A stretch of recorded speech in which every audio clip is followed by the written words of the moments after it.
yeah. That's a great intro. Oh, well, thank you, sir. What is going on? Are you feeling cyberpunky, Frank? Are you feeling cyberpunky today? I already got the hairdo. I know. So it's your turn, man. It's your turn. Blue? My hair is kind of cyberpunky too. Come on, just fuck it. Go full mohawk, Frank. Come on, man.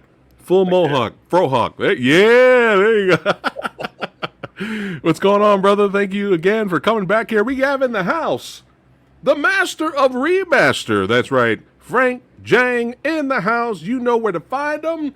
88 films, Blu-rays, Eureka, all that good stuff. Old school Tai Sang in the back in the heezy, back in the day, you will find the knowledge. That's right. That's right. The commentary, the audio commentary and knowledge spread from Frank Jang. Make sure you guys keep up and buy those Blu-rays to hear Frank talk, because he is the man and he is the one. I had to do this with him. I was like, we got to discuss. I gotta soak all. You're on this side. I gotta soak all the knowledge. That's right. That's right. Because I have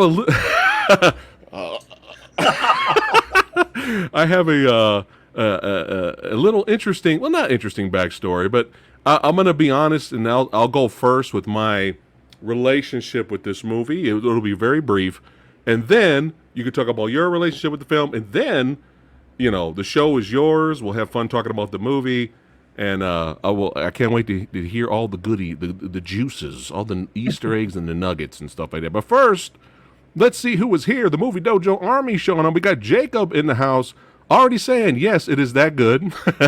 We got Red X saying, yes, it is. Oh, shit. We got Heather Love in the house. Omni Blast. Oh, what's going on, Ryan? What is cracking? We got Iron Wolf.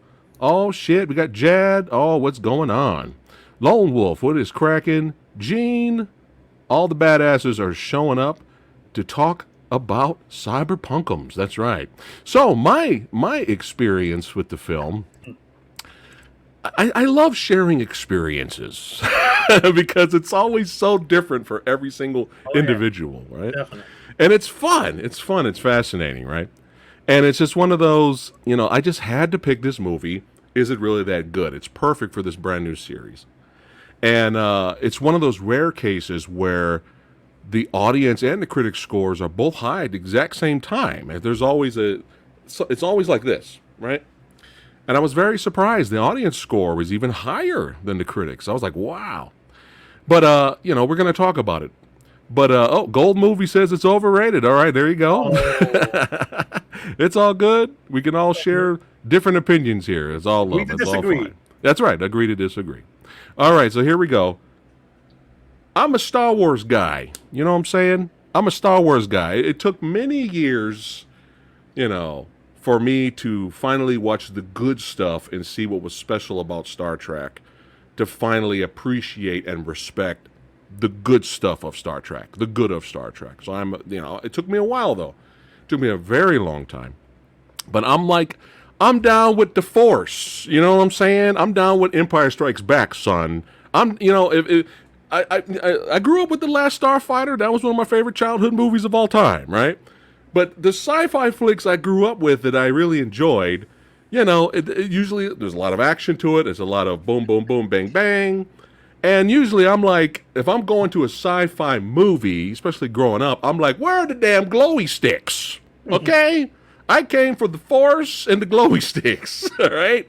I need explosions. I need some white knuckle X-Wing fighting and all that stuff. Oh, hold on one second.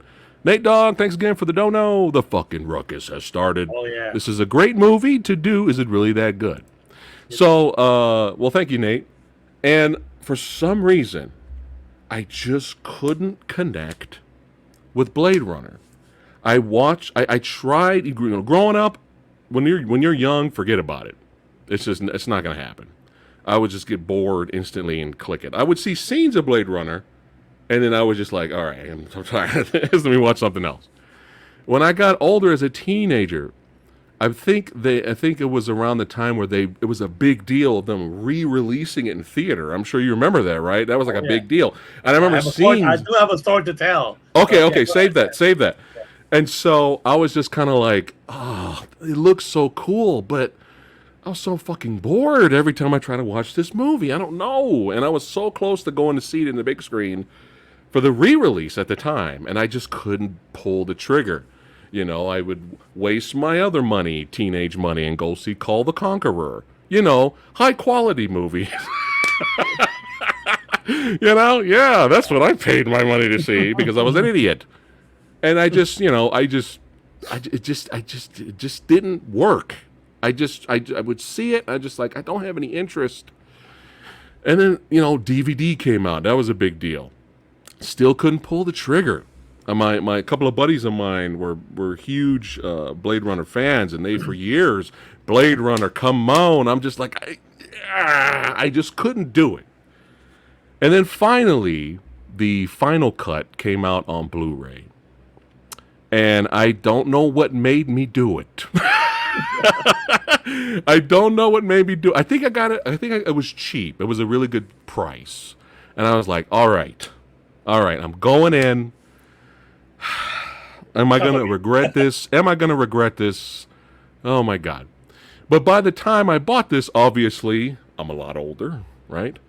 Maybe a little bit wiser, right? And I have a lot more love for all kinds of different genres of cinema, not just the glowy sticks. If the glowy sticks are there and the movie's good, you know, Samurai will be there. But, you know, I've come to love slow burn dramas and slow burn horror and slow burn sci-fi. And I've changed as a man. I've gotten older.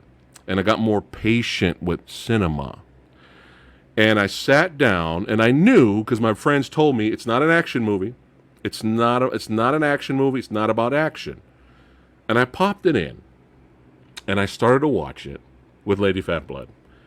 And I was like, yo, okay, I get it. This is some sleuth movie. We got gumshoeing going on here. Okay, it's sleuth. It's a detective movie. All right. So I'm sitting there, you know, chilling, sipping on a little alky, getting a little warm and a little fuzzy wuzzy. And I'm watching it, and I'm like, okay, so it's a detective story. And I could see what Ridley Scott was trying to go for. It was like those old school 1940s film noir type of movies where it's detective, you know, sleuthing and gumshoeing, but in a futuristic sci-fi setting. I was like, that's what this movie is. Okay, I'm perfectly fine with that now that I know what I'm getting into. And I sat down and I really enjoyed it, man. I really enjoyed the movie. And I haven't watched it since I bought the Blu-ray until recently to prepare for tonight's episode. And I still really enjoyed a lot. And watching it again, it went by faster for me. Like, I was like, oh shit, we're already at the finale at the end. Like, what happened to the time? You know what I mean? Like, it actually went by quicker watching it again, you know.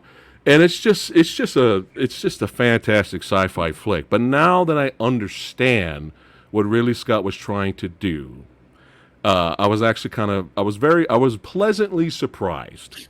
And it was probably a good thing. It was probably fate and destiny that I finally watched it for the first time, but I watched his version of way he wanted it to be seen in a beautiful Blu-ray picture, widescreen, not, you know, compressed bullshit full screen TV version that my friends were trying to get me to watch growing up. So, you know, I really enjoy this movie. So that's Samurai's little backstory history with the movie.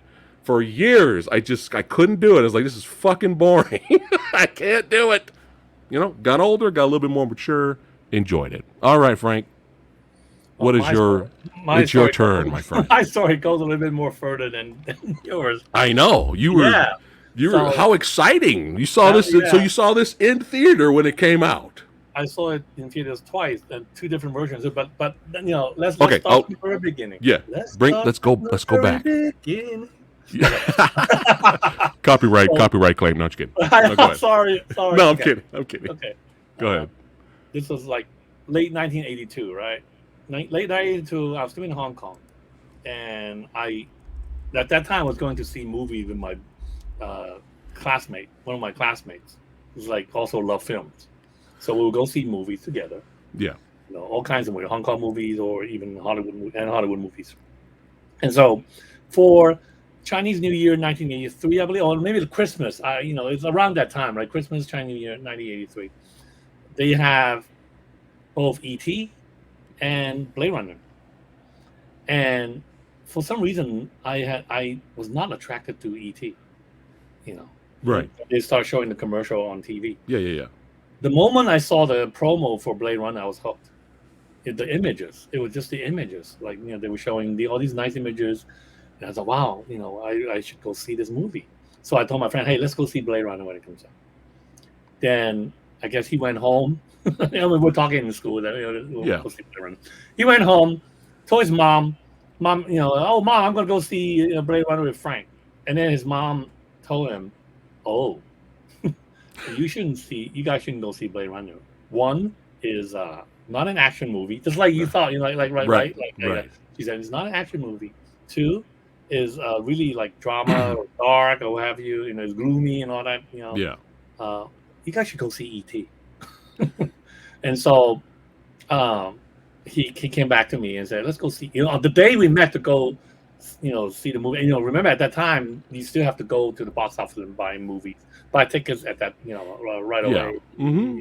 So anyway, so he said, let's go see ET. And I was like, no, I want to go see Blade Runner. But he finally persuaded me to go see ET because he said, oh, my mom says it's not good. We're not going to enjoy it. We're not going to love it. So we ended up going, ET, which I liked it. I thought it was okay. Right. Yeah. But deep down in my heart, I still thought, what, damn, I missed out on the opportunity to see Blade Runner. And then not long after that, I came to the US, so I missed seeing that in the theaters. So and then fast forward a few years later, I believe it was ABC or CBS that showed Blade Runner on TV. Okay. Full screen, pan and scan, of course, with all the violence cut out. And I remember watching it, and I liked it. I thought, oh, this is nice, beautiful, visually, very well done. I like the theme. I like the thing about him,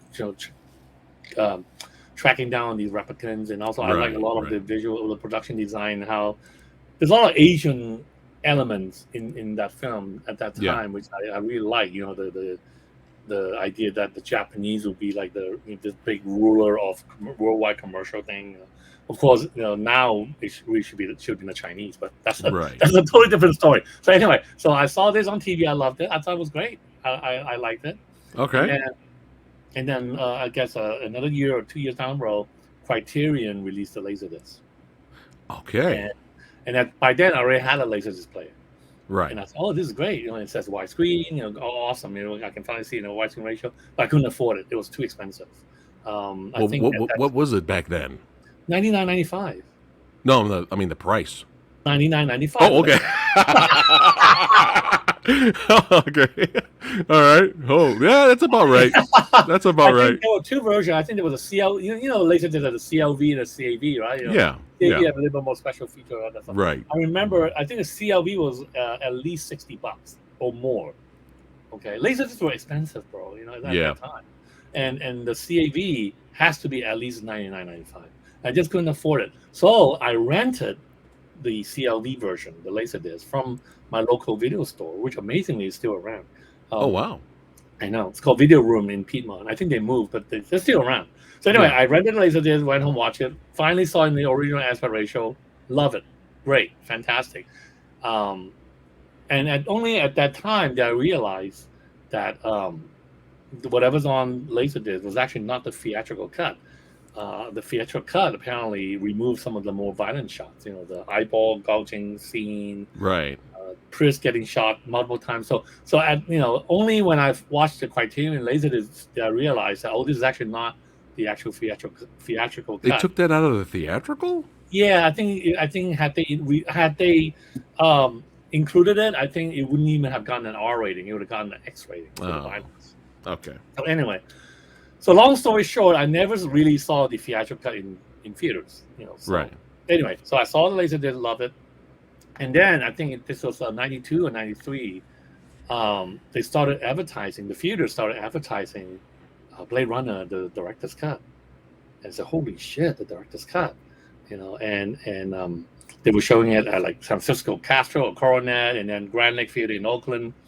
So I said, no, I got to go see this in theater, man. Especially if it says it's a director's cut. So I went to see a director's cut, and I was shocked because it was so different. It was, Okay. I mean, there were so many differences in that print that everybody in the theater was kind of shocked. For one thing, Oh, the narration is gone. There's no Harrison Ford voiceover. The opening credit is different. The moment when you see the word Blade Runner, yeah. Blade Runner, and then this white streak went across the screen. The definition for replicant, when they try to explain the word what Yeah. replicant is, Yeah. different wording. Huh. And then, but most of all, but the two main differences were, one, they have that unicorn scene. They added that scene of Ford dreaming about the Right. unicorn, Uh-huh. and the music at the latter, like the last 1/3 of the film, when he got to Yeah. when he got to that building, Right. was completely different. Completely. I mean, there's no Vangelis music in there at all. Just so you know, no Vangelis music. They were using music from other films, classical Oh music. no. But the main thing was, for the last third of the film, they Yeah. were using music from the original Planet of the Apes by Jerry Goldsmith. And so the music was like bombastic, was loud, blah blah blah, and it was That's like totally so different. weird. I know it was totally different from what the Criterion version was. Yeah. And I remember everybody sitting in the theater was just kind of like, dumbfounded at how different it was. But everybody Right. was very excited. Right. This is very excited Right. as well. This is a totally different kind of film, and because they were advertised as the director's cut, people were like, "Is that really what Ridley Scott wanted?" This version, it's kind Yeah. of rough because later, the print was kind of rough too. There's splices and marks and stuff. Only later, after I saw the screening, did we realize that was a work print. It was a work print that Ridley Scott was working on for the preview audiences in, I think it was in 2 U.S. cities. This was like way before the original theatrical release. Right. This was a work print that he made using all these temp music. That's why you have all these different music, Okay. right? Okay. And also the different cuts and all that stuff to gauge audience reactions. And I think there was like for the Dallas screening and one other city. Huh. And after then after I saw that work print, Warner Brothers pulled it because Ridley Scott didn't like the idea that Warner was advertising this as the director's cut. Gotcha. He said, Okay. pull this print so I can really work on the actual director's cut. So in a way, I was privileged to have seen this work print version in theaters. All right, so then cut later on. Okay, so a few more years down the road, he made the final cut, right? He did the director's cut. He did this director's cut. Came out on video, and then Right. I was lucky enough to have seen it in New York's Ziegfeld Theater because to promote that video release, they actually have the print being shown at various theaters, like limited engagement in LA and New York, what have you. Yeah. And I was in New York at that time, and so happened they were showing it at the famous Ziegfeld Theater. So I said, "Oh man, I got to go see this." And I went to see it. Beautiful print, beautiful sound. I mean, Yeah. the scenes involving the rain, like when Deckard first went back to his home, that rain. I mean, it was so real. I was like turning my head to think it was really raining because I mean, the sound is just phenomenal, right? Yeah.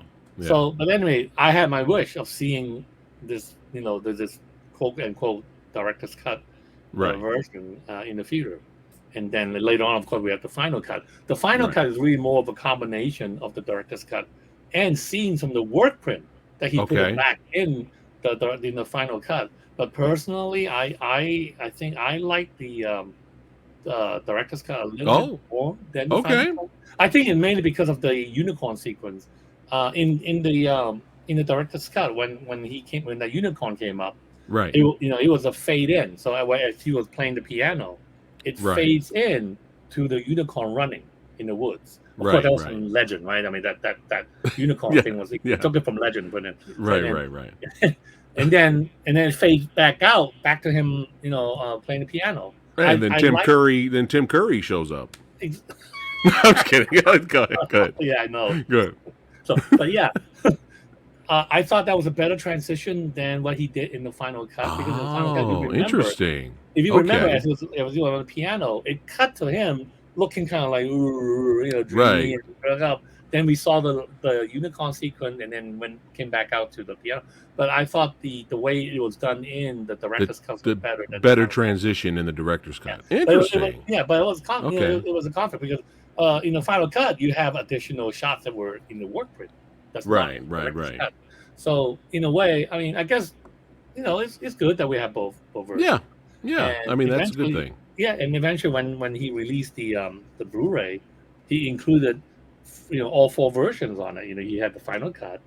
He Right. had this one right here. He had the final cut. He had the original theatrical cut, which I never Right. saw in theater, the international theatrical cut, and the director's cut, plus the work print. Oh my He actually God. had the work print on the Blu-ray when he So did this. so so this Yeah, one, this is the one right. you have. I have two versions of this. This is one. Okay. Yeah, this is This is one. a This is the digibook digibook. here. This is the Digibook. digibook version, right? Okay. Okay. And because of my large or huge Blu-ray collection, I, Yeah. I try to find that version. It's somewhere. Uh-huh. It's in my home somewhere, but I couldn't Right. find it. So, but I found this version. This was like the regular version of the same, the digibook version with the same disc. Right. But Right. this is also kind of like a nice little collector's edition because this is Yeah. this is the outer box of it. All right. Oh So my, hold you on. have it. Let's blow that up and show Okay. everyone there. There you go. No. Wow, So look at that. anyway, so what this included is, the Blu-ray itself, Okay. this 3D lenticular card, Ooh. 3D card. Right. This is a booklet called The Art of Blade Runner. Okay, nice. Nice. And hey, and hold on, the actual a little nice miniature model of the speeder. Oh, You see? nice. Yeah. Okay. See? That's cool. Yeah, and I still haven't opened it. I couldn't bring myself to opening this. So Yeah. I kept it in the Not packaging. collector's purposes. Leave it in there. Oh yeah, of course. Yeah, So nice. but I became sort of like a fanatic for all this different version of Blade Runner on video. Yeah. So this one was one of my most cherished version because I think it now goes for like 140 something on eBay or Amazon. Oh my goodness. Yeah, I'm not surprised. But if you think this was elaborate, wait till I show you the other one. Okay, while you're getting that ready, I'm going to play another super chat here. Okay. Thanks again, Bo, for the super chat. I caught this movie well after its prime. No one overhyped it. Big Harrison Ford fan. I really wanted to like it, but it just didn't do it for me. Copy that. All right. Copy To that. each his own. I All mean, right, go ahead, Frank. I think we have to do with one's expectation of the film. Like, of course, when it initially came out, people were expecting like a gun-ho heroic Harrison Ford shoot 'em up film because of Right. Empire Strikes Back, and Or it really does. they're just not, or they're just not expecting a detective, slow burn sci-fi flick. Yeah, It's not for everyone. It's not for everyone. Right, and I think the expectation played a huge part on how some people would have been disappointed about it. So anyway, going back to my collection of different video versions. Yeah, let's check it out. So this one is like really, really rare now. This one is the HD. Oh my DVD, God. I know HD DVD version. Oh of my Blade Runner God. In this void cam test, briefcase. That is insane. Look at this, I know, Chad. What was that? No, I was just saying, Chad. I was talking to Chad. I was like, look at Chad. this. Oh my Yeah. goodness. See? So this is Blade Runner. That's pretty dope. And let me open Nice. this up. Let me see if I can open this up. Yeah, Hang open on. it up. It says press here too. As soon as you open it, it's gonna be a nice big white light's gonna come out. Right? Okay, so here we go. Hold on. Let me. Okay, so now this is great. So now I just open it. Okay. You can see inside there's like Exclusive, Chad. We're getting Yeah. exclusive. close. Oh, nice. So there's this little. I think these are like collectible. I don't know what this is. It's that like, lobby there's a cards? little. It's like a frame. It's like a frame from the film. Oh, okay. I got you. Yeah, and then Yeah. there's a little like a dossier folder in here. Yeah. I haven't. This is like the second time I've only opened it, but the best thing about this is on the other side you have this nice little transparent thing. Oh, with look a at that. letter from Ridley Scott, Oh, look at that. signed by him. Of course, not an actual signature, but signed on the thing. And then this unicorn. There's a unicorn. Yeah, I You see the that. unicorn model right there. Nice. And then another speeder car. See, you see this? Yeah. Yeah. Yeah. So you Pretty have the speeder- dope. Yeah. Look at that. This That's is a true. This is That's now got a to be true. expensive. Yeah. That has to be When I expensive. bought it, it wasn't that expensive to be honest. I think it was like $59.99. I mean, like now. Now, oh yeah, now, yeah. Yeah. I didn't haven't even bothered to check like That eBay is or whatever amazing. to see how much this is, but yeah, this was like, Wow. yeah, Look at that. I know. Man, people say That I'm a time, collector. yeah. Wasn't there a DVD version of that case too? There was, yes, Okay. there was a DVD version of it, yes. Okay. Yeah, there was Okay. never a Blu-ray version, but there was a DVD version. This was during the Man. this was during the height of the format war. Remember, Blu-ray and Yeah. DVD was fighting Yeah. it out, and I Hey, have to it's be still honest. awesome though. Yeah, it was awesome. Yeah. And the funny thing was, at that time, I was actually wishing that HD DVD would win, and I actually bought quite a few HD DVDs, only to see it got obliterated by Blu-ray. I know. I know. That's another story, That is a another whole other day. We story, talk about Blu-ray but versus HD DVD. yeah, but of course, if you like the film, you have to get the 4K. I mean, no question about I it. have to buy the 4K Yeah, now. you have to I buy the have 4K. to. Now, The are Dolby. the other versions on there, or is it just Final Cut? No, this for the Blu-ray. No, for the 4K is just the final cut. Just the Okay. final cut. Okay. Yeah. So That's fine. right. If you want the other version, you still have to buy the regular Blu-ray You got to version. get the It's regular still one. in All right. circulation. Okay. Which is still available.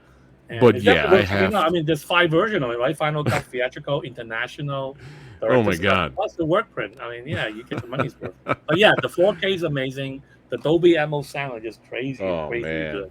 Yeah. And that But was that's one of my the story. nice. That was I got to get it in 4K now. I don't think it's even that expensive in 4K. No, this is like Uh, $14.99. yeah, it's a must. I have to upgrade because that was one of the main things that blew me away when I first saw this on Blu-ray was the visuals, man. I'm like, dude, are you fucking kidding me right now? Like this is like 1982. Seriously.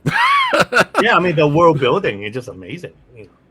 Like just visually, like I'm like, there's some CGI movies now that do not look this good. Like this is like insane. Mhm.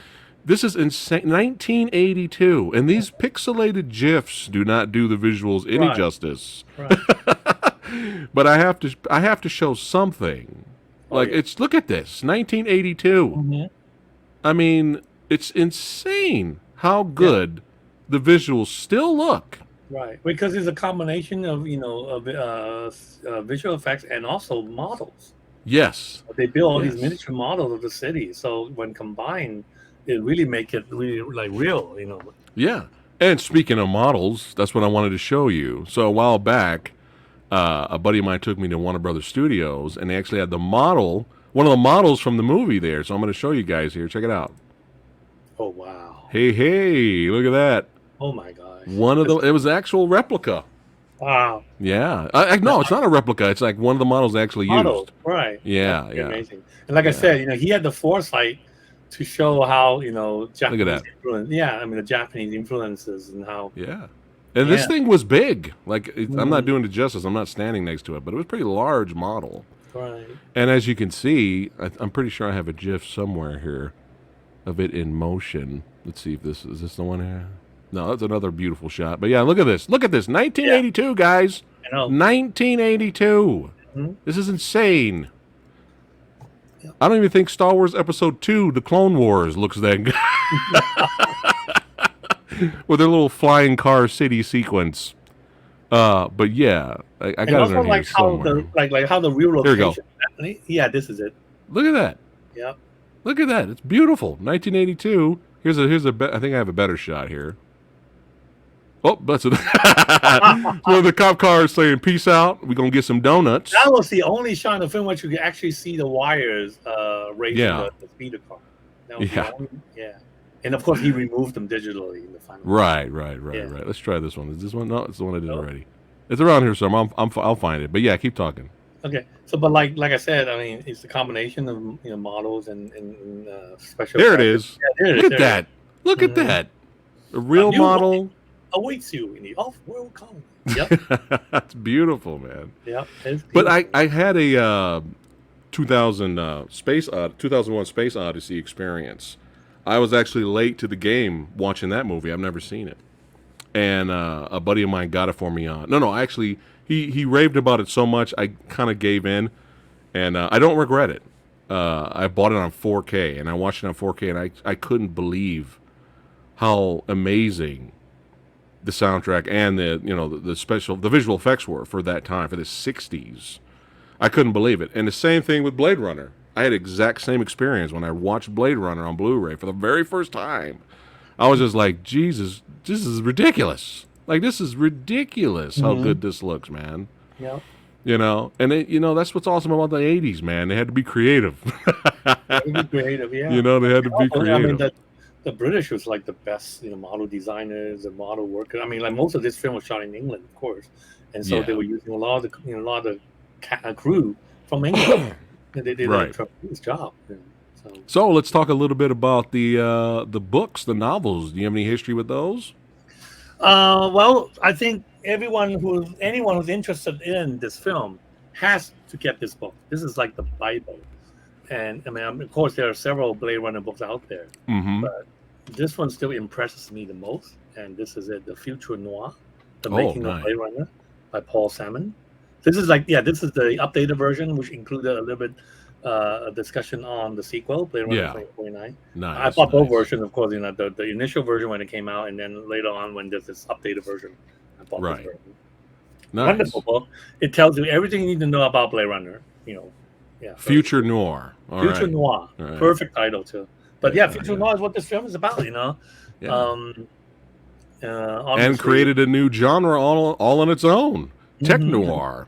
Created a whole new genre. And we have this book as well. Yeah, this book, Ridley Scott retro. This just came out a few months ago, and this just came out. And even though this is a huge book, as you can see, as I hold my my goodness! It's not expensive. It's like when I bought it, it was like $27 on. Oh, that's not bad. So, but it covers all of his film up to which one was the last one he did before The Last Duel? So, but anyway, it went all the way up to whatever that came before The Last Duel. Right. He actually had two films coming out this year: The Last Duel and the Gucci film. Oh, I didn't know he had another film besides The Last Duel coming out. Interesting. The Gucci film too, but this book has a nice section. I mean, has all of the cover all of his films, but it has a very nice section on Blade Runner.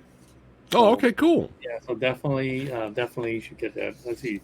It covered up to All the Money in the World. That's right. Okay. So it covered Prometheus and Alien Covenant, which I both I love a lot. I mean, I'm a big Ridley Scott fan, and this was the film that really lured me into Ridley Scott. And I know Rick Myers would hate me for saying that because Rick Myers, Rick felt that he's like a derivative filmmaker. But look at the visuals. He said that about Rick. I mean, he said that about Ridley Scott. Yeah, really? Well, he hated the two Prometheus film. The Prometheus. I thought he had issues with Tony Scott.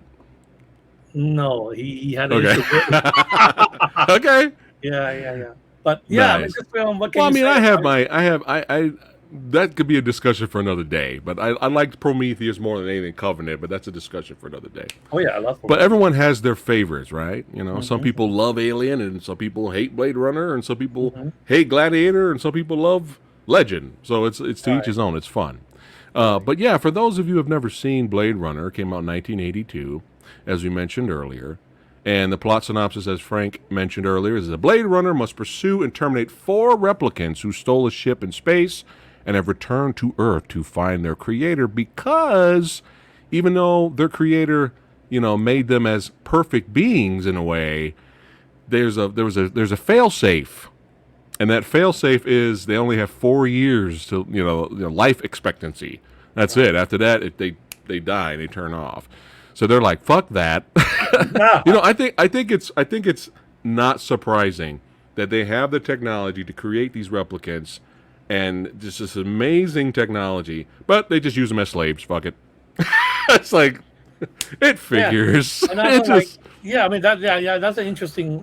It's interesting you mentioned that slave, because the film eventually has this theme about either slavery or racism too. I mean, they have all these derogatory terms for them, skin jobs. They look down on them. But if you think about it, it's kind of ironic because they created them. Right. They're not only the creator, they're also the designer. So it's already a little bit different from like your basic human reproduction, because in the Right. case of replicants, not only do you have to create them, you have to design them first, right? Right. So there's an additional layer. Yet they treat them like dirt, like you said, like slave. Yeah. Yeah. Give them these term, like skin jobs, and then they won't say, "Oh, we're gonna kill them. We're just gonna retire them," as if Yeah. to justify their Right. action. And You got Kevin here saying amazing collectible thank you. earlier, Thank you, and Kai. he's gonna go out and buy a. he's gonna do yeah. like Samurai Oh yeah, you must. and get it Get it on 4K. Iron Wolf says the visuals were insane for that time. Yeah. Still insane for now. Yeah, it's great. It's great. But it's and of course, we're gonna get to Rutger Hauer in a little bit here. But yeah, everyone did very well in terms of acting in this. Was this? I believe this was Sean Young's maybe her first role or major role, maybe. I'm not sure about that. Definitely. Yeah. But you got Rutger Hauer as Roy Batty, Edward James Olmos as was that Gaff? Gaff, yeah. Yeah, Daryl Hannah as Pris. Yeah. Emmett Walsh as Bryant, William Sanderson as J.F. Sebastian. Poor guy. I feel sorry for that guy. Yeah. I feel sorry for that guy. And the always amazing Brian James as Leon Kowalski. He's always fun. And he was great in this role. And of course, y'all know we got to give some love to some Lo Pan now. We got James Hong in here. James Hong had he had a little tiny role there. But it was based off the Philip K. Dick novel, Do Androids Dream of Electric Sheep? Yeah, so that's where it all started. And it's obvious now. You could see the influence of this movie everywhere. But there's some movies I'll bring up towards the end of the stream where you're going to be like, in case chat wasn't aware, that Blade Runner in some form did inspire these other movies. And you're going to be like, what? Yeah, so I'll show that a little bit later when we get towards the end of the stream here. But the soundtrack, man. Now, I just was desperate to go find the soundtrack, so I bought a, just whatever I could find, which is just this bootleg single disc version. That was it. That was all that I could get my hands on. And I believe you have something, right? Yeah, so initially, on a single disc, single CD. Yeah. From the Saraband, I think, the name of the record company. But a few years back, they released this the 25th anniversary or like a special edition CD, which is a 3 CD set. Man. CD set. And so I could buy that now, or was that limited? You can buy that now. It's easily available on Amazon. So I think I sent you the images of the front and the back of the CD. Yeah, I got them right here. Here we go. Yeah, there you go. Chat. That's the 25th anniversary, right? So there you go, chat. If you're interested. But go ahead, Frank. Okay, so this is the cover, and it's a 3 CD set. In the back, I don't know what you can. Yeah, there you go. So in the back, the first CD is the same as the regular soundtrack CD that came out before, right? But what you have, to me, that the special part was CD2 and CD3. CD2 have not only additional music, but also dialogue from the film. And also for the CD1, they also added some additional dialogue in between those tracks. So when you bought the initial CD, there's only the music. Now you have the same music plus some of the dialogue in between the tracks. Right. So those are great. So CD2 additional music, also with some additional dialogue, but CD3 is almost like music that were never meant to be. So those are extra music that were not used in the film. Like unreleased tracks. Exactly. All right. And also, if you look at cool. if you look at the track names, you can tell it's almost like you have a whole bunch of deleted scenes. You said like track 3, Mail from India. Track 5, Dimitri's Bar. That sort of thing. So you obviously have some additional scenes. Right. That either were not shot or they shot it and they didn't include it in any version, but then they have music for it. But still, that's awesome. I'm sure those tracks sound really good too. I'm gonna have to get that as well. Yeah, get that. Is not expensive. Still in print, and nice. I'm a big fan of soundtrack that include dialogue from the film. Yeah, it's fun. They had a little bit of that in the first CD, like a little bit, which was kind of fun. Right. So Kevin says, "Awesome sound." Oh, hold on. Awesome soundtrack. Yep. There you go. Awesome soundtrack. Let's see here. Oh, hold on. Kid here says, "Sweet, got that too." All right. Oh, and they signed his. God. How cool is that? You got a signature. Wow. That's Wow. awesome. That's awesome. That is But just talk about the movie a little bit more here. yeah. Amazing visuals, amazing soundtrack, pretty great performances overall, and it was just, I don't know, it was almost like destiny. Like it was almost like perfect timing that I saw it the way I was supposed to see it. You know what I mean? Because to be honest, if I did give in when I was a teenager samurai, I would have been like, "Where the lightsabers at? Somebody, is it for Jesus Christ? Are we gonna get some action? Y'all wake me up when it's over, okay? Wait, boobs? There's boobies? You got bloops? Why'd you wake me up when the bloops was on screen, man? That would have been teenager samurai, right? But yeah, it's just here's a deleted scene or something I wish existed, but I have to ask you, would it have worked in the movie? I think it wouldn't have, but I would have loved to have seen the rebellion. I would have loved Oh, to have seen Roy Batty get the team together. Yo, we're done being we're smarter than all these idiots. We're tired of being slaves. We're getting the fuck out of here. And then they killed everyone and grabbed the spaceship and left. I think that would have been awesome to see.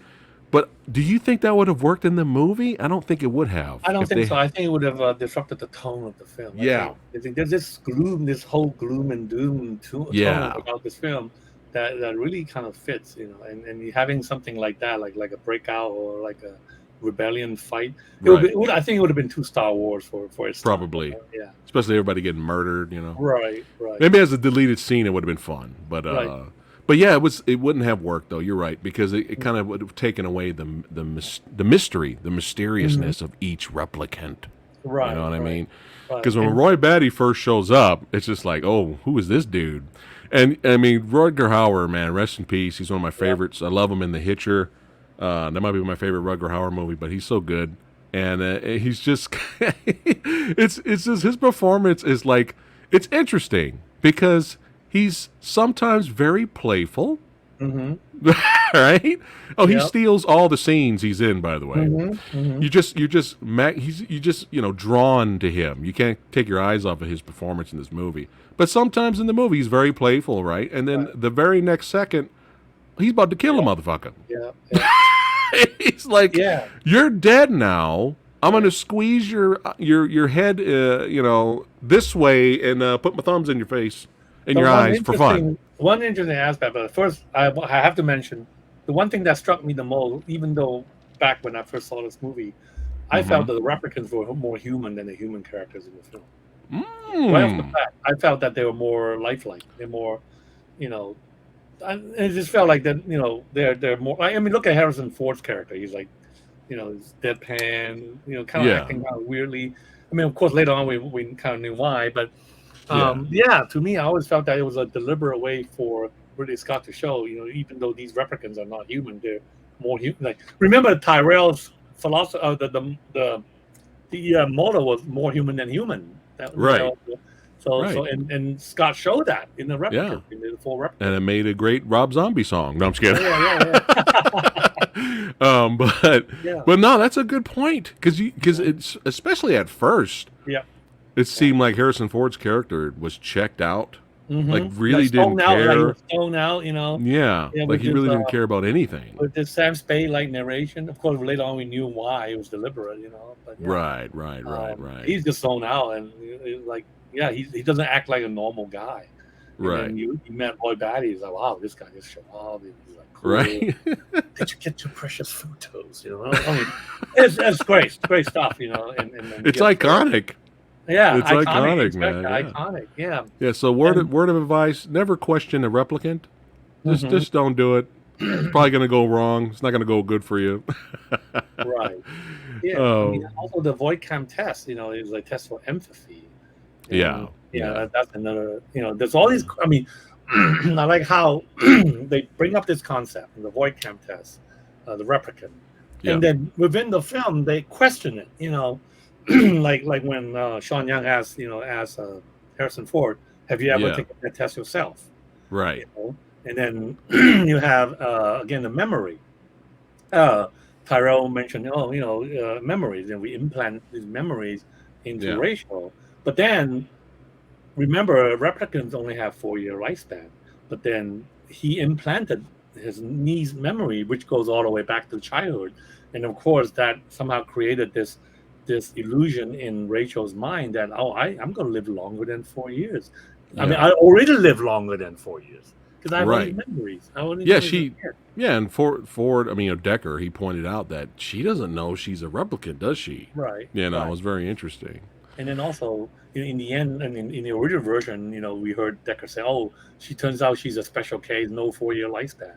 But of course, in the final cut, in the director's cut, we never found out about that. We just knew that they're going to be together, but how long are they going to be together? Right. We will eventually find out in the sequel, right? Eventually in the sequel, she died. Don't run! Don't ruin it for me. Well, we all It's knew. okay. It's okay. It's fine. Sorry, It's fine. sorry, It's fine. sorry. But we're gonna Replicants have to we're gonna die. announce something at the end of the stream, guys. So stay tuned. Okay. But early segue. Yeah, you kind of, even though they're kind of out there, you kind of feel for the replicants a little bit, especially when they come back and their master's like, hey, there's nothing we can do for you, man. Sorry, peace out. And you want to play some chess? And then that response did not go well. And Another interesting about this scene, initially when in the early version, I think. Remember when he went into when he got into the room, and Tyrone asked him, what you doing here? What do you want to know, right? yeah, He said, yeah, I want to know about the meaning of life. And then he said the word fucker. Now that's in the early version. He said, right. the meaning of life, fucker. But Yeah. then later on in the final cut, director's cut, he says father. Because which is true because Tyrell created him. Yeah. So that took on this whole new religious. Oh theme, wow. this Yeah, I whole, think he still said father in the final cut. Too. Yeah, so he said, So in Yeah. the later version, it was the meaning of life, father. But Right. earlier, I think in the earlier, like the very early versions, I think he says fucker. He said fucker. Yeah.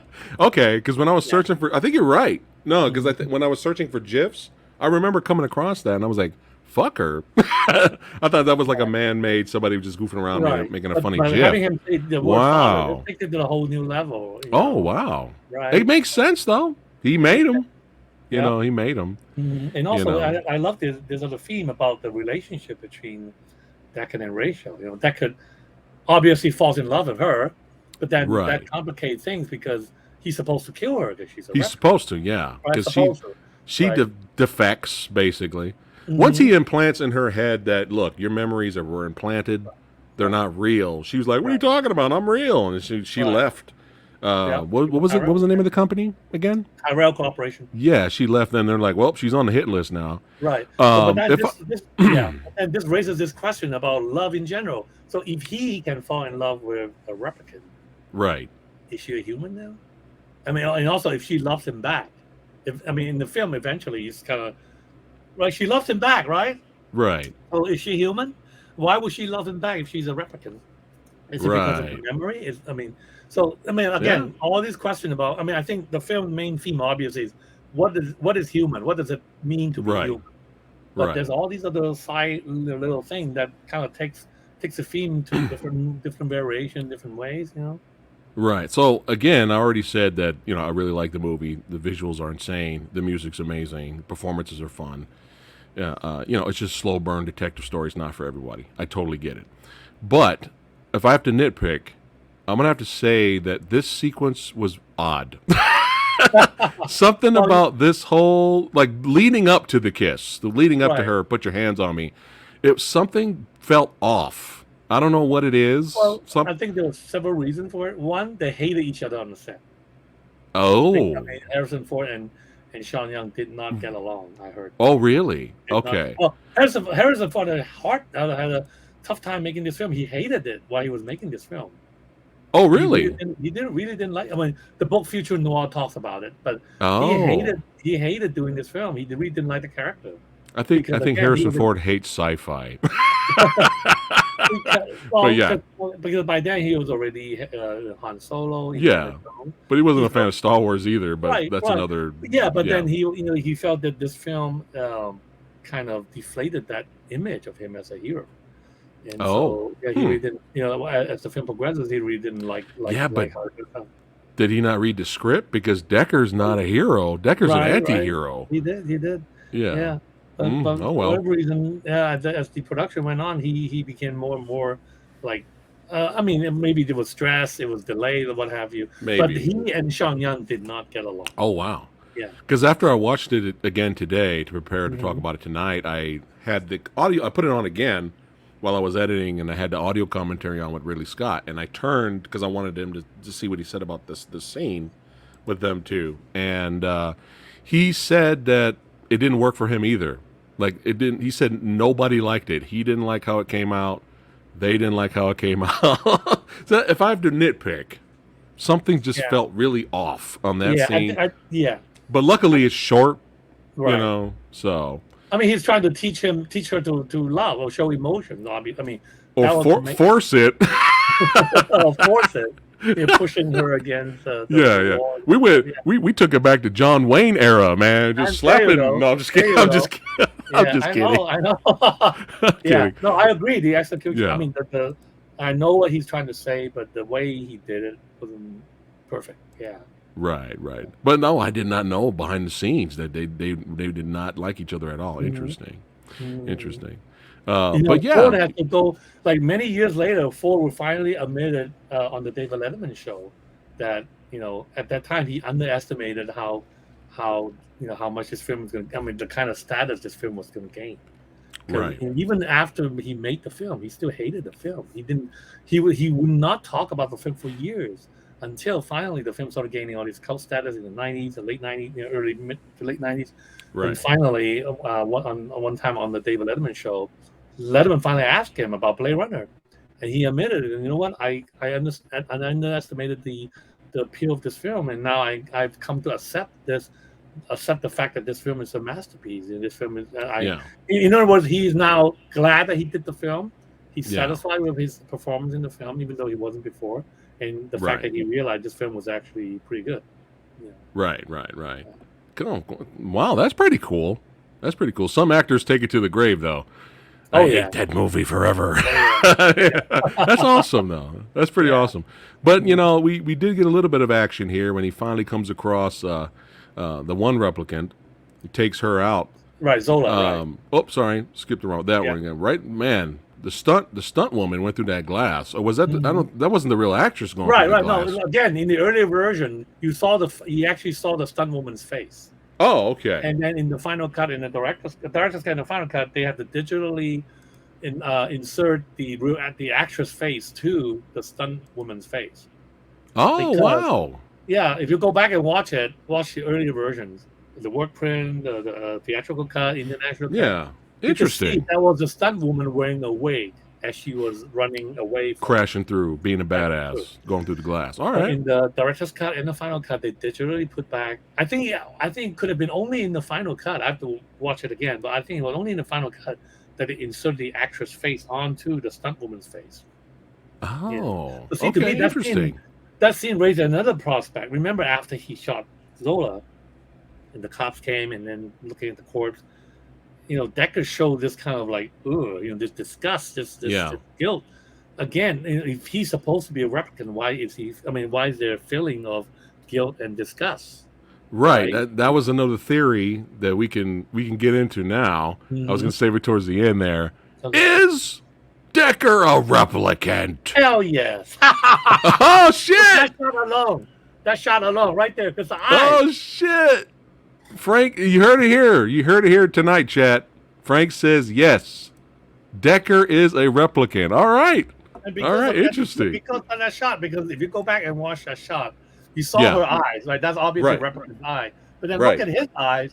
If you go back and see it actually in motion, when he said, somebody has to like she's asking, are you going to come and kill me? He said, no, you saved my life, but somebody will. Yeah, he said, but somebody will. Go back and watch that clip. You see his eyes has the same glow. Ah, interesting. Okay, Frank says it. Frank says he is. The debate will go on. I know the debate will go on. Yeah, but I think that shot is kind of like a giveaway, and also the fact that the dream of the unicorn, because supposedly that dream of the unicorn was implanted in his mind. Why would he dream of unicorns? Right? It has to be somehow artificially inserted in his mind. And And why, then we right get to after, the yeah, end. right, yeah, in the end, Why did he after, find this here? That's right, a exactly, paper paper unicorn created exactly. by our boy here. Hmm. You know what I mean? Yeah, And that's it's another. flash, That's you won't an. live. Yeah, no. Oh man, but yeah, he goes after all the replicants, and we get straight to the end. Like I said, when I watched it again today, it was like, oh, we're already here. We're already at the finale. Like it went by fast. Uh-huh, yeah, So he comes across the hideout here, Sebastian, and of yeah. Look course, at that. I you're mean, gonna just look have at that the. production design right there. I It's mean, insane. the Art Deco stuff. I mean, just great. Yeah, Yeah, it's nuts. And and Daryl like Han. yeah. No, go Sorry, ahead. one I want to mention before was how seamless Ridley Scott was able to use real location with all those world building environment. Like before, we saw all those tall buildings and all stuff, and then Yeah, cut to him at the that it cut to him going to see the commander, the inspector guy, right. and that was the L.A. train station. Oh, You know, really? yeah, that's remember he walked in and then closed it, and then they don't be an asshole, Decker. I got foreskin job. That scene Yeah, right there. That was the yeah. L.A. train station. They actually built that room within the lobby of the train station. Oh, no way. Hmm. Hmm. Wow. Hey, Yeah, if you can use it, let's use it, right? yeah, right. And then again, like that scene earlier, they show with all the toys and stuff. That's the Yeah, actual, that's another real life. I mean, yeah, that's a real location somewhere. yeah. Either that or in the studio. But again, it's seamless compared with the Bradbury Theater What's exterior that came right? from. What's Yeah. interesting about this movie, and what a lot of people say is sometimes movies that are today, sometimes the ones that are influenced by Blade Runner, obviously they help create cyberpunk. Sometimes they get it right, but a lot of times more recent sci-fi movies that are influenced by Blade Runner, they feel very fake, even though the budget is like ridiculously bigger than the 1982 Blade Runner's budget. I think it was 20 million, which was expensive for back then, Hmm. but for Hmm. today 20 million is nothing. And it just looks like here's a good example. Ghost in the Shell, the most recent one. Oh, the It movie. didn't the live action one. It didn't feel real. It didn't feel like a real lived in world where it was dirty and Hmm. grimy and Hmm. filthy, but yet you still had flying cars flying around and all this futuristic tech. It felt too pretty. You know what I mean? And Too sometimes when CG. things, yeah, sometimes when things look too pretty and too clean, it feels fake. And that's one of the positives with this movie is that it feels very lived in. Because a lot of, like you said, real locations mixed with the great visuals. That's how you're supposed to do it. Right, the grittiness of it, the dirtiness of it, especially the scene where he was chasing Sola, with all the Yeah, crowd in the street, the bus, and yeah, the yeah, chanting monks and all that, and even yeah. like the market where he went and looked for the snake guy, with the llamas walking by, all those Buddhist monks Sitting chanting. I down mean, eating some noodles. yeah, yeah, yeah, yeah. I mean, this is world Yeah, building at its best, and of course, yeah, like I said, he kind of foreshadowed this diverse neighborhood, that how diverse the population is gonna be. yeah.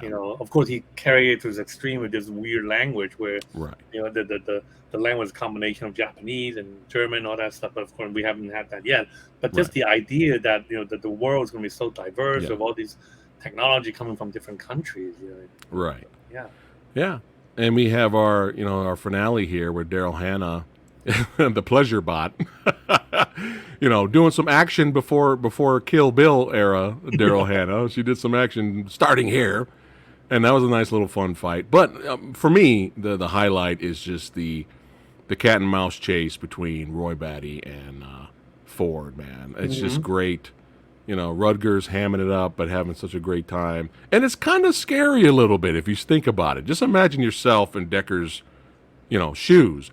You're in this, you know, old, decrepit, fucked up building at night when it's raining. Hmm. And this killer robot is after you. And there's nothing you can do about it. You can try to shoot at it, but it's not working out. Hmm. And I just love how I love how he has nothing left to live for. He's just playing a game now at this Yeah. point. He's dying Yeah, already. he's dying, of course. Yes. He's already dying. Yep. and he's just like having fun with Ford and just fucking him up. Like he, punches through this wall here, grabs his hand, and then Right. starts breaking his fingers. Right. This is what's And then, breaks his fingers. for Chris. Yeah. Yeah. And then gives his pistol back. He goes, "Here, now try." He's just busting his head through the wall, totally fucking with him, which was kind of entertaining. Right. And again, I love this shot here where he says, "Whoop, I'm out of here." yeah. Well, I think it's also, and the beauty about that shot is he's also experiencing, because like you say, he knew his life is about to end. Yeah. So he's cherishing the sensation, the Yeah. feeling of the rain hitting on his head.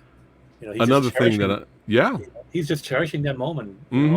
This feeling of a rain shower feeling. yeah. And But another thing I liked about the finale chase was the contrast of you have at the same time you have Ford he's repairing his hand. yes. Then you cut to Roy Batty's hand, and his hand is literally dying. Mm-hmm. I really like that. I mean, he had to try to wake it up, put a nail through it. Yeah, and again, little Very interesting. Yeah, the religious theme here, because of course, if you're a Christian, you recognize that's like Jesus Christ, the nails on Jesus Christ's hand. So here he's trying, like you say, he's trying to pump up his life again. He's saying, "Not yet, not yet." So so this is his way of extending his life a little. But again, that's a religious image. If you're familiar with Christianity, yeah, that's almost like resurrection. It's like a temporary resurrection. So temporary, yeah. Yeah.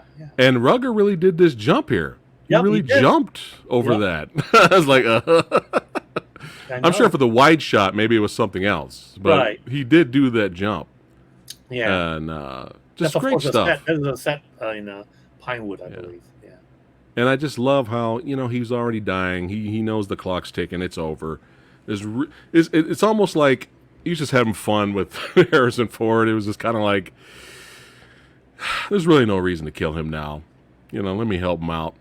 Picks him up there, and I love that scene where he's just sitting there, just chilling. Because he's almost dead at that point, and he's just like, what did he say? I've seen things. I'll have you do the line. I've seen things you people believe. Yeah. Attack ships on fire off the shoulder of Orion. I watch sea beams glittering in the dark near the Tannhäuser Gate. All those moments will be lost in time, like tears in rain.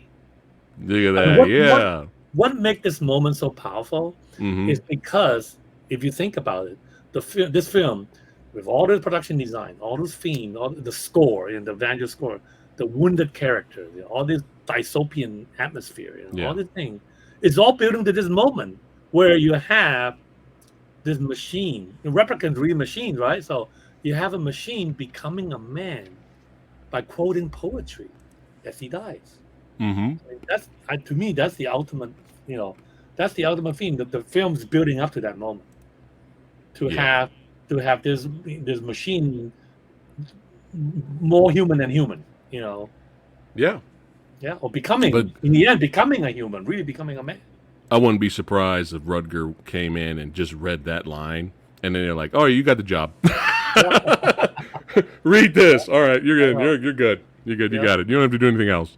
But yeah, he was great, man. He was great. And of course, at the end, you got your boy here. Look at that shot. Yeah. Look at that, man. Yeah. And I love the fact that he said, "You've done a man's job." Yeah. Again, to me, that's another hint. Interesting. Why did he say that? I'm just not thinking about that now. You've done a man's job, sir. So that well, you're a replicant, but you've done a man's job. Interesting. I just now thought about it since you brought it up. Yeah. That tells you how many times I've seen this film. It's definitely one of those. You'll probably pick up some more stuff to rewatch it here. It's like what do you think? Do you think he was in the apartment? So the question that a lot of people say is, why didn't he kill Sean Young's character if he was there already? Is he giving them a head start? Is this out of respect before the chase happens? I agree.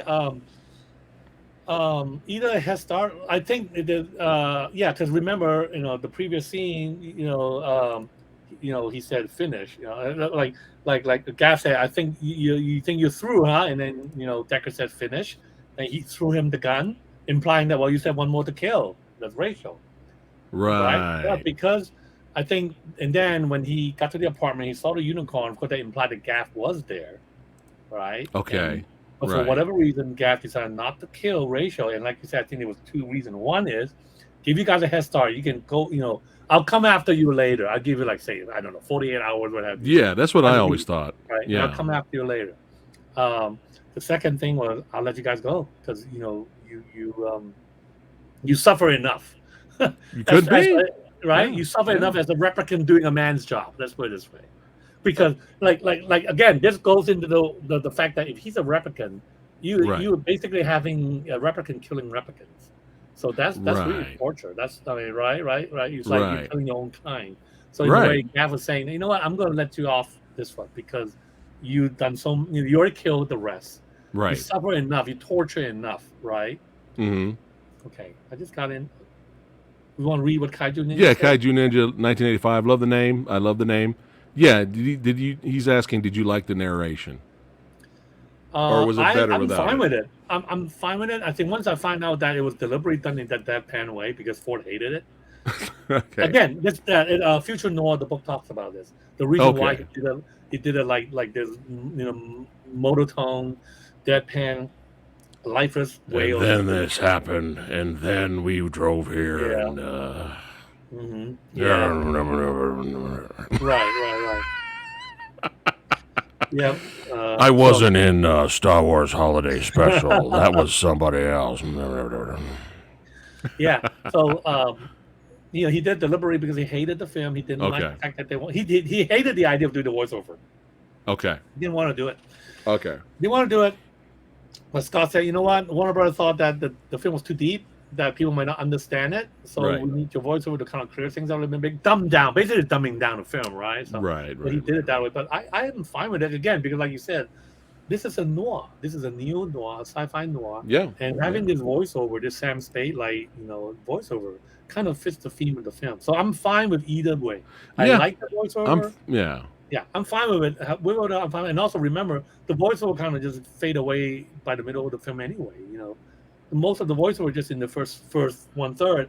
Of course, Right. in the end, in the end, when the very end, the so-called happy ending, right? He Right. said, "Oh Right. yeah, she was a special case. No 4-year lifespan, blah blah blah." So, I like the but ambiguous ending. I But love that ending when they just go yeah. to the elevator, boom, the end. Yeah, I like that. When 'cause we saw that at the work print, because that's already how it ended in the work print. in the work print, yeah. Right, when they went into the elevator door closes, boom, the end. Yeah. Whole audience clapped. Oh, Everybody clapped. nice. They love Nice. it because they think. I think there's this certain camp of people who really hated the happy ending. It's too sweet. It's too Yeah. sweet, and also if you think about it, I loved it. If you think about it, the scene, that nice, all the scenic scenes in the happy ending were taken from outtakes from Stanley Kubrick's The Shining. Right. So are you telling me that now that they escaped from Gaff, are they driving towards the Overlook Hotel? That's a whole other movie now. Right, That's funny. That's Yeah. kind of fun. Oh, speaking of a whole other movie, what do you think of the theories out there that Alien and this movie shares the same universe? What do you think of that? I don't think so. I think Alien is well. For one thing, Alien is like 100 years into the future, right? Because this is 2020. Right. Alien is almost like a 23rd century or something. But there were elements in the film that you saw from Alien, like the screens. Remember when he first got into the speeder, and as the speeder was rising, Right. in the interior, you saw that monitor saying "Purge." That was the same graphic used in Alien, the Purge. Oh, And maybe that's why also, the fan theory right. came up. And also later Okay. on when they went towards when they went to Tyrell Corporation to do the test on Ratio, Yeah. again on the monitor in the speeder, you saw Right. some graphic that were used in Alien. So I think that's the connection right there. People kind of Oh. think of it that way, and so maybe they Okay. connect because they use in a way the same technology, and I don't blame them, right? Right. To me, Yeah. it was more like just a recycle thing. Right. Just Right. made money on the production. All right, so just for fun, here's some influences here. Now we know, I mean, we already know this movie's, and you don't have to like it. Just because it influenced everything doesn't mean you have to like the movie. but I wanted to share this because it's just fun facts here. So really, bootleg fun facts here. Have you seen the Carl Urban TV series Almost Human? No, I have not. Well, they asked him, "Hey, how do you want your pistol to look?"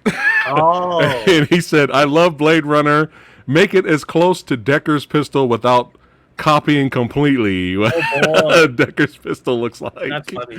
He's like, "I don't want us to rip it off because it's Decker, but Right. I want a Decker-like pistol." But here's some movies. I mean, there's a lot of anime influenced. I mean, you can even go back farther to Metropolis. I mean, Oh, yeah. that was like the first. Right. You could I'm say it sure. started there a little bit, but Yeah, yeah. You mean the But, film or the animation? yeah. But Blade Runner definitely created a whole new genre Right. of movies. And here's some of the movies. There's thousands. There's literally thousands of movies and TV shows that this movie has influenced. Doesn't mean you have to like the movie, but I wanted to point this out. So this is proven. The filmmakers have said in some way, some form, Blade Runner has influenced us. All right, here we go. You ready? Here we go, guys. Oh, Terminator, wow. Gattaca, Wow. Fifth Element, The Matrix, Mm-hmm. Dark City, Yeah, my favorite. Strange Days, Definitely. Total Recall, Yeah. and of course the original and still the best, the anime of Ghost in the Shell, not the live action. Well, But if there you ask- go, and yeah, that's yeah, just a few movies. There's hundreds and thousands that Right. this movie has influenced. Doesn't mean you have to like the movie, Right, but I right. wanted to point that out for fun. If you ask me, I would definitely add AI, the Spielberg. Oh yeah, there's so many more, but that's all I could grab for we have, for but we tonight. have to we have to include Minority Report because it's also Mhm. based on this, also based on the Philip Dick story, also Oh, talks yeah. about memories and what it means to be human and all that. Jazz. Yeah. Yeah, definitely Minority Report. Yeah. Yeah, but I thought I'd share that with everybody for Yeah. fans of the movie. Oh yeah. But yeah, let's go ahead and it's about that time. I think we can go ahead and get close to wrapping it up here. So, Frank, is it really as good? Is it really that good? It's not really that good. It's hella good. Oh, there you go. Hella No, good. it is. I mean, I love it. The first time I saw it, even full screen pan and scan, and then Yeah. saw it laserdisc widescreen finally, and of course, in the theaters, the first the work print, and then the director's cut. Yeah. Okay, nice. Mm-hmm. I'm going to say also that it is really that good. However, it's not for everybody. True. I will say that. It's not for everybody. And if it's not your cup of tea, that's perfectly fine. There's nothing wrong with that. But yeah, it's just too influential, man, to knock it, And I actually enjoy the movie, which helps. So let's see what the internet said here. So we always do a poll here. What did the Movie Dojo Army say here? Oh yes. Look at that. Not Yeah. even close. Yes, Blade Runner Final Cut is as good. So look at that. So that's cool. We get some internet fans here as well. So now, oh yeah, I forgot about this. We can segue it now. So here you go, guys. This is going to blow your mind. Here we go. Samurai Guy. That's right, your boy. I've seen millions of movies, but I'm sure there's still billions I've missed. I have never seen Blade Runner 2049. That's right. I know. Shocker, right? And the sad thing is actually having it on 4K Steelbook. And shout out to Jamie Powell for hooking up the Samurai. I've had this for years, and I just haven't got to it yet. I haven't got to it, which I'm fired. the I know. version- I'm fired. I know. I know. that. No. I just want to say. Oh, go ahead. Can you show that image again, please? The Okay. Steelbook Okay. image? Okay. If you want to see this film for the first time, you should not Okay. watch the 4K. You should watch the 3D. If you have 3D Oh, capability. well, that's not going to happen over here. We Okay. don't have it. I'm sure And- 3D is and- amazing. Yeah. And 4K is fine, but 3D is Right. amazing, especially because of one of the characters in the film. He really Oh, used 3D nice. yeah, so I wish I you- would have saw it in yeah, 3D. you though. know what I mean once you want to see the film. But yeah, Yeah. But at least I got it in 4K, I guess. So there you go, guys. Samurai's not seen Blade Runner 2049, so stay tuned. Whenever Frank gets some free time, that is the next movie that we will be talking about, and this is going to be interesting because Frank has his opinion. We're going to hold that. Don't say anything, Frank. Save it. And Samurai's never seen it. I already spoiled one. I'm sorry. That's all right. That's fine. But yeah, so that's going to be the next one. But I'm going to flip it up though. It's not going to be. It's rated high. Critics and audience both like that movie. So I'm not going to. I could do it as a. Is it really that good? But I'm not. I'm going to switch it up. I'm going to make this. Is it Blade Runner 2049? Is it underrated episode? I'm going to do that. You know why? Because I remember this movie coming out, and then I remember this movie disappearing and never hearing about this movie ever again. I never seen videos on it. I never seen no deep dive videos on YouTube. I've never seen anything about this movie. It's almost like there is no sequel. So that's why I even forgot about it. Look, I owned it for years, and I forgot I had it. So I'm gonna make this. Is Blade Runner 2049 underrated? That's what we're gonna do for the next one. All right.